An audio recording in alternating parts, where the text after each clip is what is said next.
Hey guys, welcome to this week's podcast episode for the Financial Freedom Podcast. I'm your host, Dr. Christopher Liu, and I'm really excited about today's podcast guest. His name is Thomas Caleel. He's the former director of MBA admissions in financial aid for the Wharton School of Business, UPenn. That's his alma mater. He's also the host of the Admittedly podcast, where he provides valuable college admissions advice to aspiring college applicants and parents. So very crucial guest in these times with the recent decisions. And I'm really excited to get into this show. Thomas, welcome. Thank you, Chris. It's really a pleasure to be here. Thank you for having me on your podcast. Yeah, I know we connected through Podmatch, and we were talking backstage. I think my former career, I could be a college career consultant or one of those. But yeah, tell us your. We've got plenty. We got plenty of extra work for you if you have the time, which I know you don't. Yeah, tell the audience your story, and we'll get into it. Of course, very briefly, my background was as an entrepreneur and venture investor, and had an opportunity, was invited by Wharton to come back and run MBA admissions and financial aid. And it was one of those kind of once in a lifetime things. And I took the opportunity, and it was just this amazing journey, this amazing experience. And it helped me realize what I love in life, which is helping people, teaching, guiding. And so when I left Wharton, focused on education. And a large part of that is admissions advising. And so we started this podcast because one of the core tenets of what we do is we do a lot of pro bono work. And we were doing a lot of kind of one-off pro bono work, but realized that message could be spread more widely. And this podcast is part of it. And it's really fun working with young people, because we work with young people on high school admissions, university admissions, graduate school admissions, and just help them realize and execute on that next big step in their life. Yeah. And it's so interesting because kind of education is the foundation of success into the working world, into professionals. Yeah. So I know really undergraduate college admissions is really convoluted, and there's so many strategies to use to get in. But what are your insights as a former admissions advisor?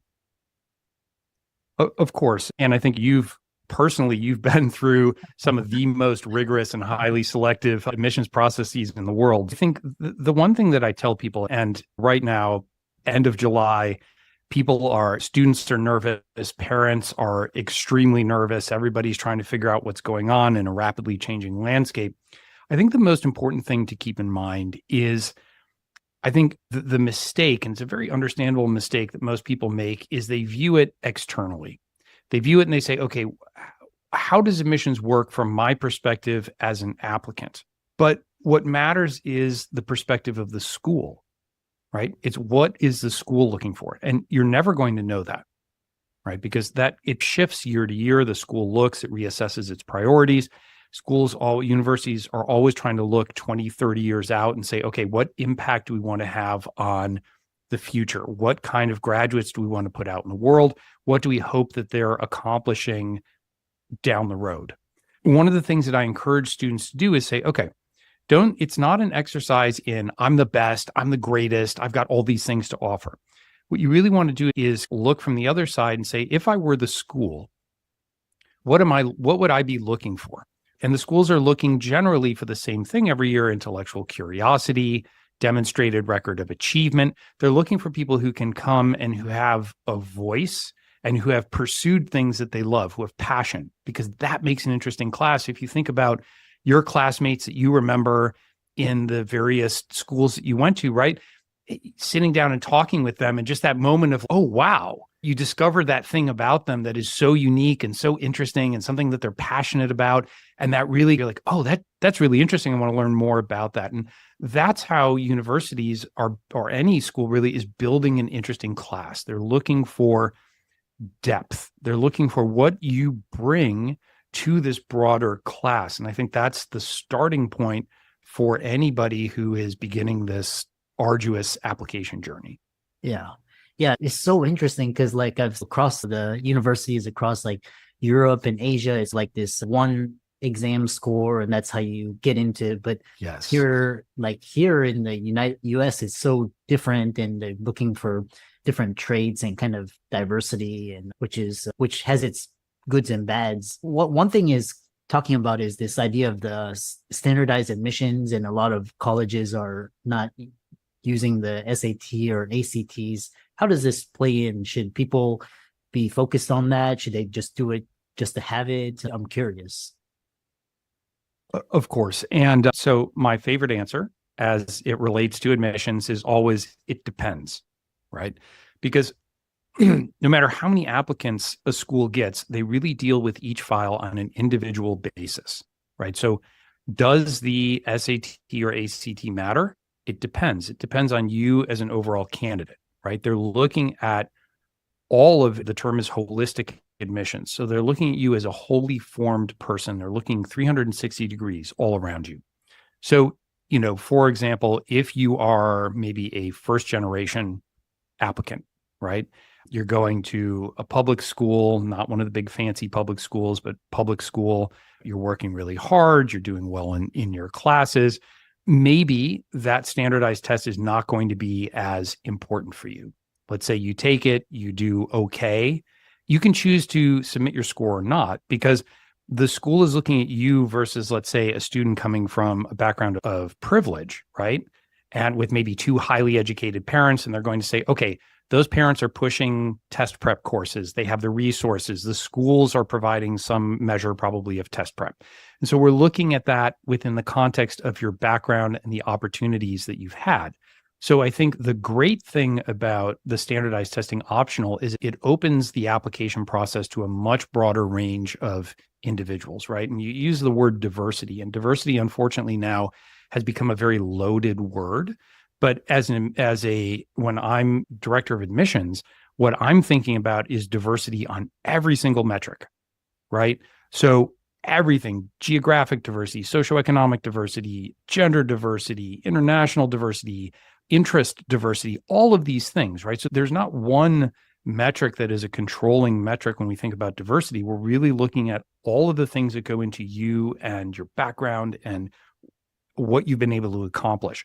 So unfortunately, I know your listeners are probably saying, can you just give me a yes or no answer? Do I need to take the test or not? But it's never that simple, right? So I would encourage you, if you have the means and you're able to take the test, see how it goes. If it doesn't work out well for you, then by all means, don't submit it or apply to test optional schools. But the other thing that I would caution you is that, again, if you are a student coming from a very rigorous school, you've got good AP scores or a high IB cumulative score, that test score may or may not really be helpful for you. And when you think about the tens of thousands of students who do very well, who score 1,500 or above on the SAT, it is a distinguishing factor only in some applications. I'm not sure if that makes sense, but it's if you have 10,000 applicants, and these are real numbers, who all have 1,500 plus SAT scores and 4.0 GPAs, right? Your class size is only 1,000, and you're not just going to take 1,000 out of that. So it can be differentiating if, let's say, you have gaps in or bumps or wobbles in your transcript, and you want to show, hey, something happened, I talked about it, family circumstances, but I have the intellectual horsepower, and here's the SAT score to prove it. Then you see how it balances out. Yeah. And what you're describing, again, is this holistic, and basically there's not one size fits all. It's not like a cookie cutter, and basically there's strategy. That's why there's career consultants. The other question is this idea.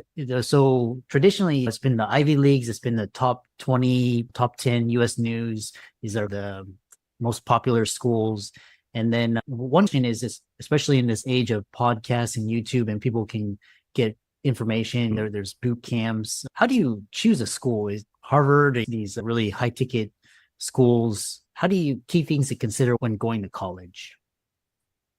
That's a great question. And what I always suggest to people is you have to do the work. There's no substitute for doing the work, and simply picking that Ivy plus set or top 10, top 20 set of schools does not do you justice, because in many cases, there are state universities, smaller private schools that might offer exactly what you need, right? Now, I know there's a New York Times article that talks about the economic ramifications and benefits of attending an IB plus, that these top schools, certainly, but that does not mean that that's the only path to success. Okay, I think that's very important. So what I usually advise students is I say, okay, think about on the big picture level, what fulfills you, what satisfies you, right? Because a lot of times they get stuck in this doom loop of what do I want to major in, right? And because that's what I'm going to do for the rest of my life.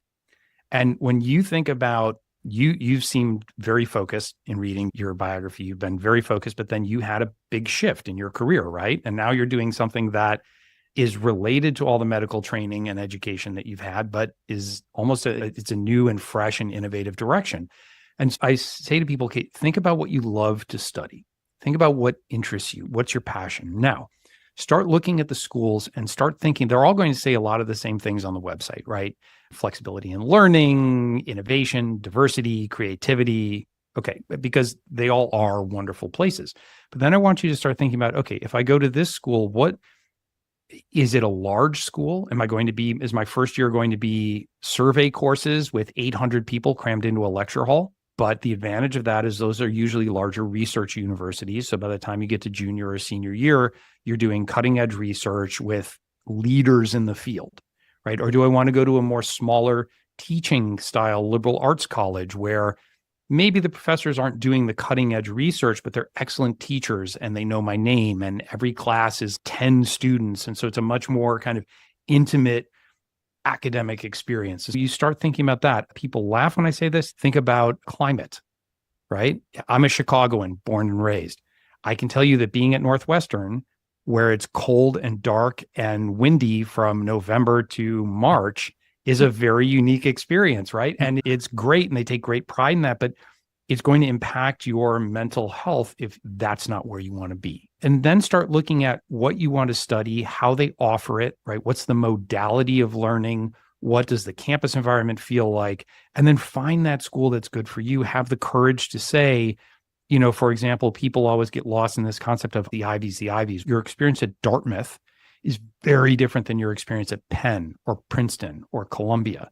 So really pull apart what it means to be in that learning environment and how does it help you to achieve your goals. And I think too, people need to think about return on investment. And I think you need to think about what it is you're trying to accomplish.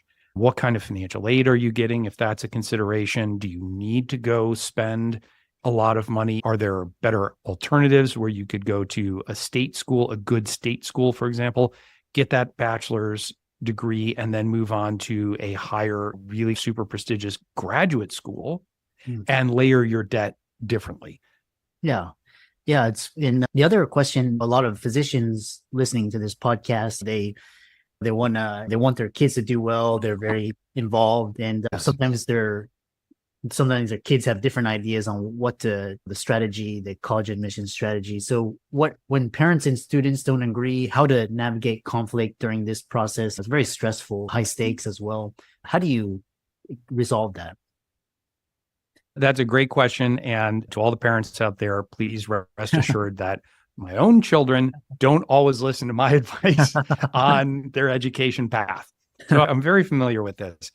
I think it's very important to keep in mind that things have changed significantly since my generation went to school. When a lot of these parents and these physicians went to school, you would have to fill out an interest card, send it into the school, would send you back this book that you had to either handwrite or put in a typewriter. And for your younger listeners, you can Google what that means, maybe find it in a museum somewhere.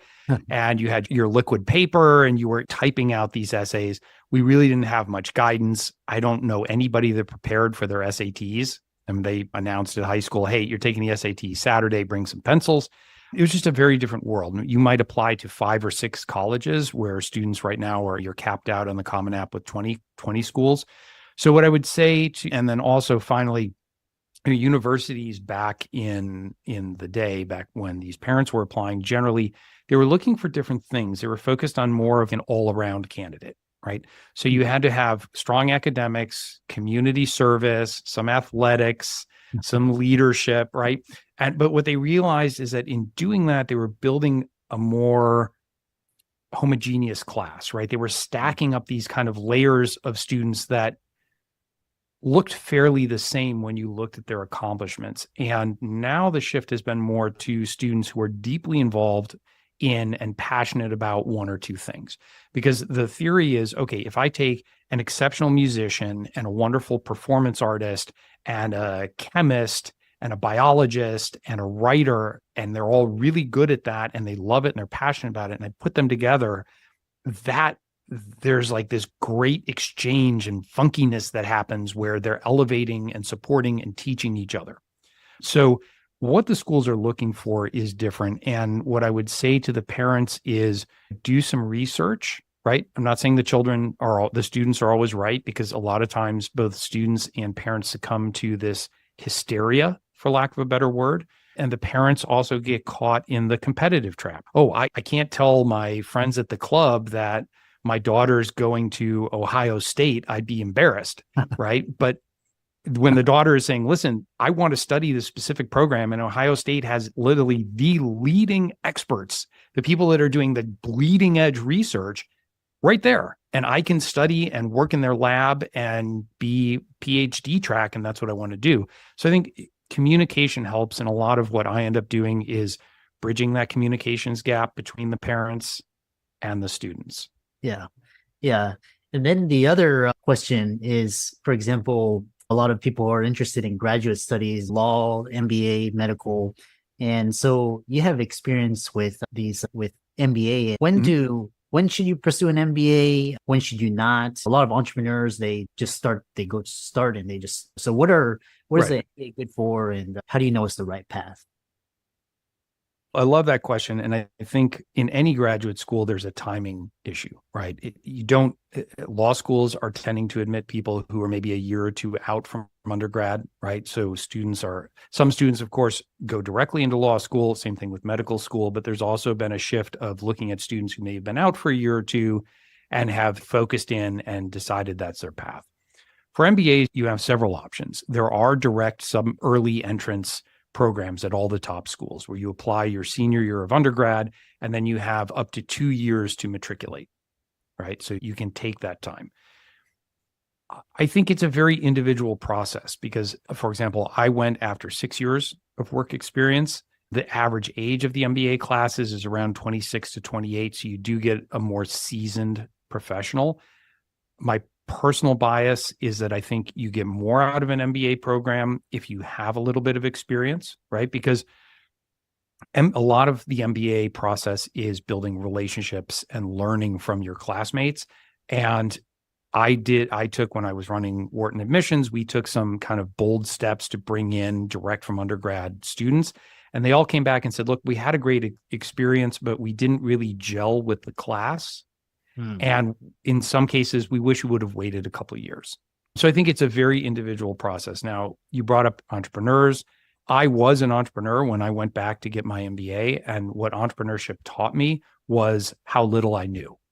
And so we got very lucky. We had some success with some companies, but I came away from that and said, listen, there's so much I don't know, and I need to go back and get an MBA to do this better in the future. So I think for entrepreneurs, an MBA can come in very helpful at different points. Do you need an MBA to be successful? Absolutely not. What do you need as an entrepreneur from an MBA? How to build a board, how to build teams, how to lead and manage people, how to build financial models, how to raise capital, right?